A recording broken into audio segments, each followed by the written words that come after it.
ओम नमः चंडिकाय नमः। श्री दुर्गा सप्तशती 7वां अध्याय। महर्षि मेघा ने कहा, दैत्यराज की आज्ञा पाकर चंड और मुंड चतुरंगिनी सेना को साथ लेकर हथियार उठाए हुए देवी से लड़ने के लिए चल दिए। हिमालय पर्वत पर पहुंचकर उन्होंने मुस्कुराती हुई देवी को, जो सिंह पर बैठी हुई थी, उनको देखा।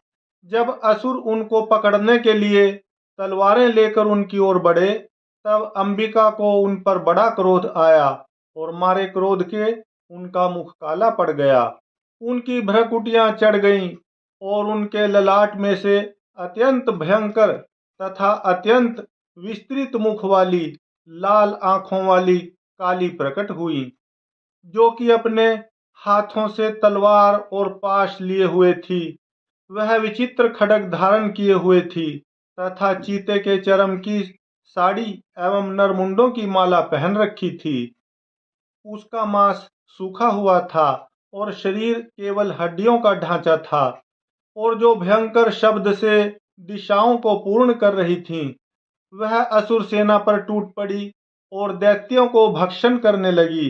वह पार्श्व रक्षकों, अंकुशधारी महावतों, हाथियों पर सवार योद्धाओं और घंटा सहित हाथियों को एक हाथ से पकड़ पकड़ कर अपने मुंह में डाल रही थी, और इसी प्रकार वह घोड़ों, रथों, सारथियों व रथों में बैठे हुए सैनिकों को मुंह में डालकर भयानक रूप से चबा रही थी। किसी के केश पकड़कर, किसी की गर्दन पकड़कर, किसी को पैरों से दबाकर और किसी दैत्य को छाती से मसलकर मार रही थी। वह दैत्य के छोड़े हुए बड़े बड़े अस्त्र शस्त्रों को मुंह में पकड़कर और क्रोध में भर उनको दांतों से पीस रही थी।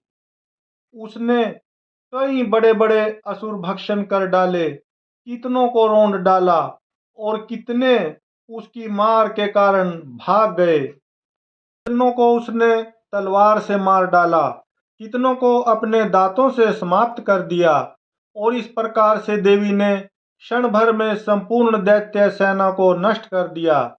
यह देख महापराक्रमी चंड काली देवी की ओर लपका, और मुंड ने भी देवी पर अपने भयानक बाणों की वर्षा आरंभ कर दी और अपने हजारों चक्कर उस पर छोड़े। उस समय वह चमकते हुए बाण व चक्र देवी के मुख में प्रविष्ट हुए इस प्रकार दिख रहे थे, जैसे मानो बहुत से सूर्य मेघों की घटा में प्रविष्ट हो रहे हों।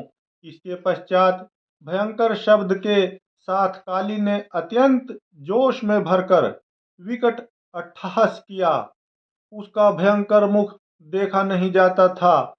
उसके मुख में श्वेत दांतों की पंक्ति चमक रही थी। फिर उसने तलवार हाथ में लेकर हूं शब्द कहकर चंड के ऊपर आक्रमण किया और उसके केश पकड़कर उसका सिर काट कर अलग कर दिया।